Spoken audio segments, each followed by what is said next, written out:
رسالت کا مسئلہ نبی صلی اللہ علیہ وسلم کے دور میں توہین رسالت کے مرتکب کو قتل بھی کیا گیا ہے اور معاف بھی کیا گیا ہے. دونوں واقعات ہمیں ملتے ہیں. بعض دفعہ آپ نے کسی مصلحت سے چھوڑ دیا, بعض دفعہ قتل کر دیا. دونوں واقعات ہمیں ملتے ہیں. بعض دفعہ یہ ہوا کہ قتل کا آرڈر دیا لیکن اس نے معافی مانگ لی تو آپ نے اس کو چھوڑ دیا. ہر طرح کے واقعات ہمیں ملتے ہیں.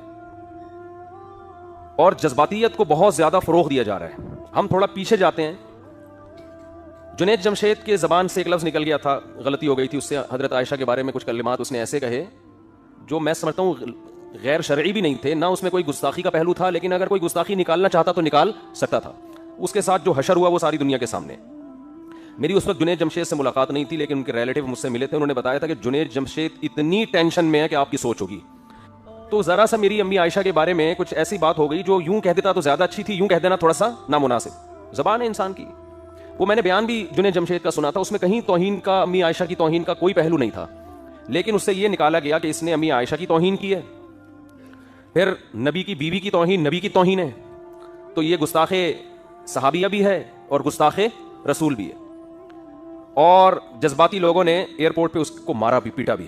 جس پہ گزرتی ہے نا وہ جانتا ہے کہ, اور خاص طور پہ ایک آدمی جو عزت دار ہو معاشرے میں, مشہور ایک سیلیبریٹی ہو, اس طرح سے اس کو ایئرپورٹ پہ مارا کوٹا گیا ہے.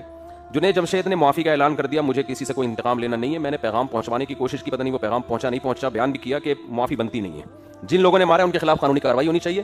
ہم جنید جمشید کی ذات کو نہیں دیکھ رہے تھے, ہم یہ دیکھ رہے تھے کہ اس جذباتی پن کو اگر کنٹرول نہ کیا گیا نا تو یہ معاملہ کم نہیں ہوگا, یہ آگے بڑھے گا. کیونکہ ہمارے ملک میں ان پڑھ لوگوں کی تعداد پڑھے لکھے لوگوں سے بہت زیادہ ہے, تھوڑی زیادہ نہیں ہے, بہت سے بھی زیادہ ہے.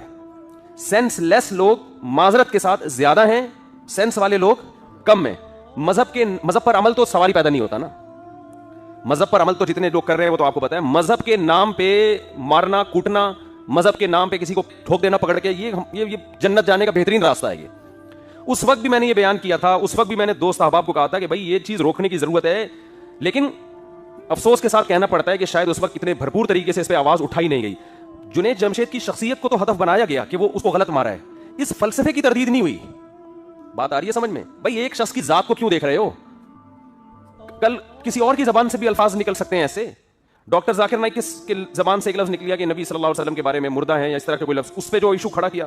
یہ نہیں دیکھ رہے کہ ایک آدمی ہزاروں لوگوں کے اسلام میں داخلے کا سبب بن رہا ہے, وہ نبی کے مشن کی تکمیل کر رہا ہے, مگر زبان کی جو غلطیاں ہیں ان کو پکڑا جا رہا ہے. سرگودا میں بے نظیر صاحبہ جب وہ اپنے دور میں وہ آئیں بیان کر رہی تھیں تو انہوں نے بیان کے دوران اذان ہونے لگی, تو اردو ان کی اتنی اچھی نہیں ہے, انہوں نے کہا اذان بج رہا ہے آپ لوگ خاموش ہو جائیں.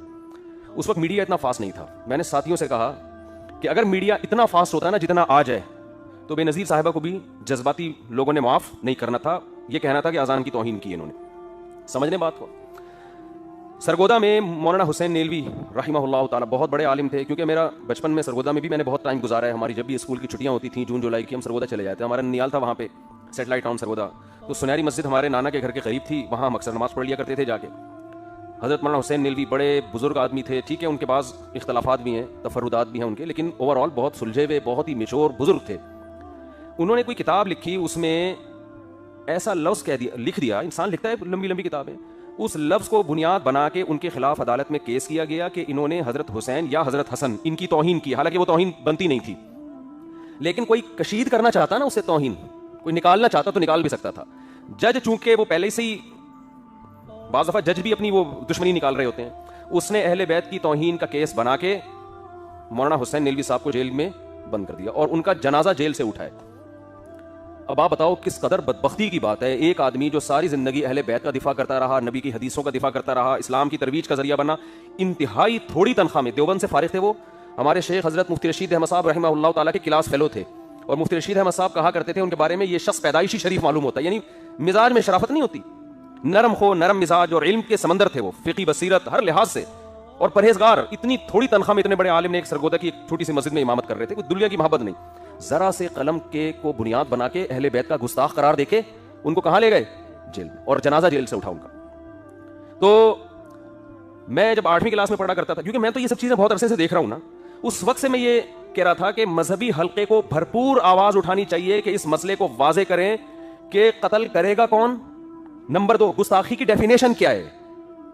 سمجھ میں آ رہی ہے بات کہ نہیں آ رہی؟ گستاخی کی ڈیفینیشن کیا؟ گستاخی کی ڈیفینیشن میں اور آپ نہیں کریں گے, یہ لاء میں لکھی بھی ہونی چاہیے, قانون میں لکھی بھی ہونی چاہیے, لوگوں کو پتا ہونا چاہیے کہ گستاخی کا مطلب کیا ہے. اور پھر اس کی بھی مزید کچھ تفصیلات جو میں انشاءاللہ بھی آپ کو بتاتا ہوں. میں جب 8ویں کلاس میں پڑھا کرتا تھا ایک واقعہ ہمارے سامنے آیا کہ کہیں سیرت کانفرنس ہو رہی تھی, اس سیرت کا پوسٹر کسی نے کسی کے گھر پہ لگا دیا, گھر کی دیوار پہ, نیچے نالا بہ رہا, دیہاتوں میں ایسا ہوتا ہے نا نالے بہ رہے ہوتے ہیں گندے پانی کے.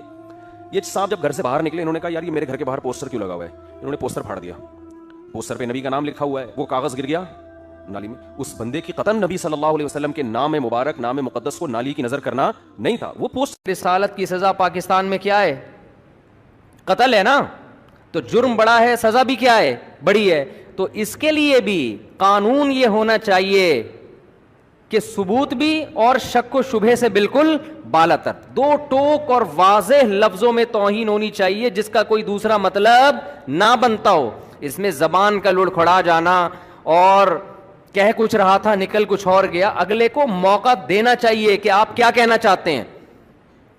اور اگر ہم سپریم کورٹ قانون میں یہ اناؤنس کر دے, یہ فیصلے کے وقت سنا دے کہ اتنے سارے شبہات پیدا ہو گئے ہیں جن شبہات کی وجہ سے جرم ثابت نہیں ہو رہی, تو آپ سپریم کورٹ کی کو چیلنج نہیں کر سکتے. ہمارے ہاں ہو یہ رہا ہے کہ کسی پر توہین کا جو ہے نا الزام لگا, اب ہوتا کیا, میں آپ کو, یہ میں ہوائی فائرنگ نہیں کر رہا, یہ ہوائی باتیں نہیں کر رہا. ہمارے ہاں اس قانون کا کیسا غلط استعمال ہو رہا ہے, اصل میں خود نہیں اندر گئے نا. کسی دن تم پہ الزام لگے کسی تمہاری غلطی جو تم جان کر نہیں کر رہے ہو, اور خود اندر رہوگے تو پھر تمہیں احساس ہوگا کہ یہ ہو کیا رہا ہے مارکیٹ میں. ہمارے ہاں پتہ ہے کیا ہوتا ہے, کسی نے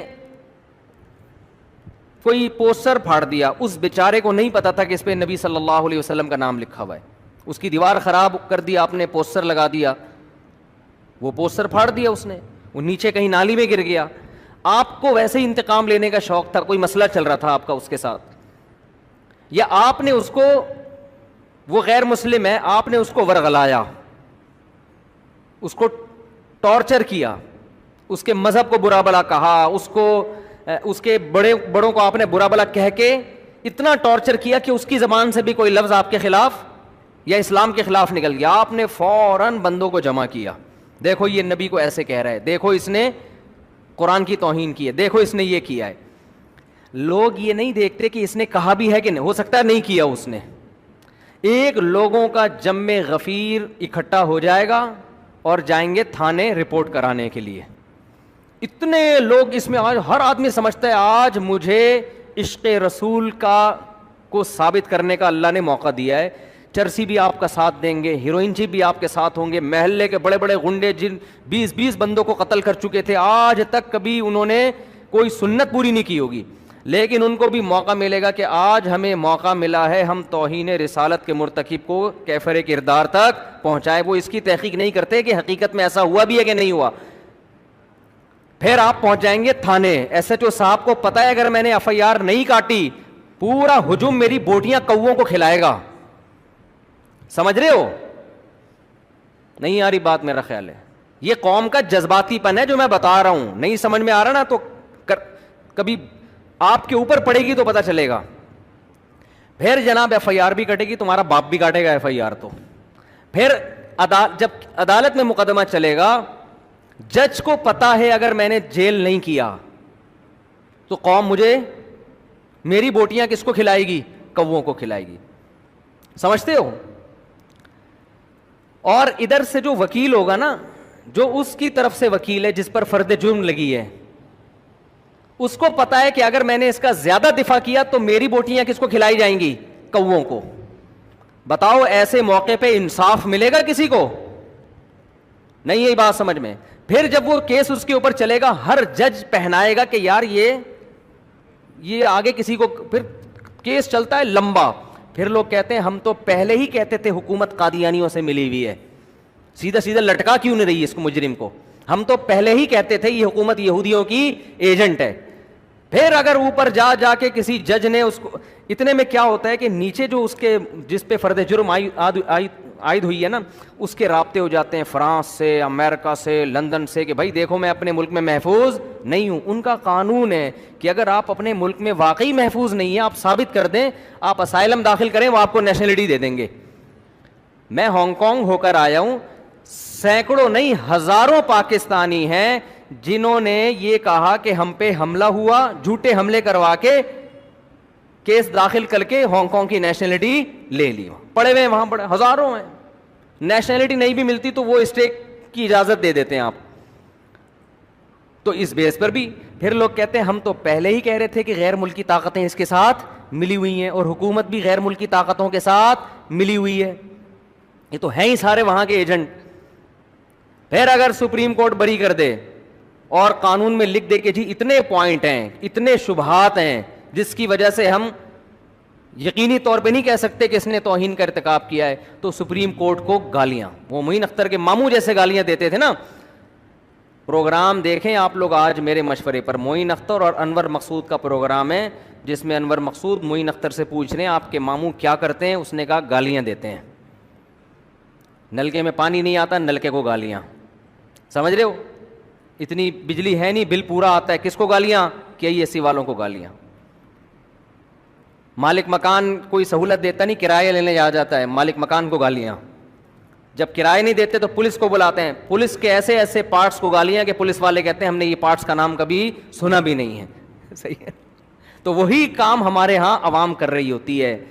تو قوم میں جذباتی پن کچھ ضرورت سے زیادہ ہے, میچور نہیں ہے ہماری قوم. مذہب کا غلط استعمال کر کر کے آپ اپنے اوپر پابندیاں ملک میں لگاؤ گے. پاکستان ابھی گرے لسٹ میں ہے, اور یہی حرکتیں تھوڑے دن اور چلیں تو بلیک لسٹ میں آ جائے گا. پھر جب تمہیں کھانے کو روٹی نہیں ملے گی, پہننے کو کپڑا نہیں ملے گا, گالیاں دو گے اپنے حکمرانوں کو. وہ تو ویسے ہی دیتے رہتے ہو, مجھے کوئی اس پر اعتراض نہیں ہے.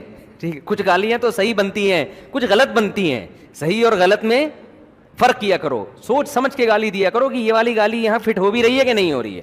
بنتی ہے تو آپ دو بھائی, ثواب ملے گا آپ کو, نہیں بنتی تو نہیں دو. ہر چیز میں ہم لوگ کیا کرتے ہیں, جس کو ہم نے غلط کہہ دیا تو اب ہر اس کے کام میں غلطی تلاش کرنی ہے, جس کو صحیح کہہ دیا اس کے ہر غلط کام کو بھی صحیح قرار دینے کی کوشش کرنی ہے. حکمران بہت سارے کام غلط کرتے ہیں لیکن کچھ صحیح بھی کر رہے ہوتے ہیں. ہماری قوم کی عادت کیا ہے, اگر آپ اپوزیشن میں اس کے صحیح کو بھی آپ نے غلط کہنے کا ٹھیکہ لیا ہوا ہے, اور اپنے والے کے ہر صحیح کام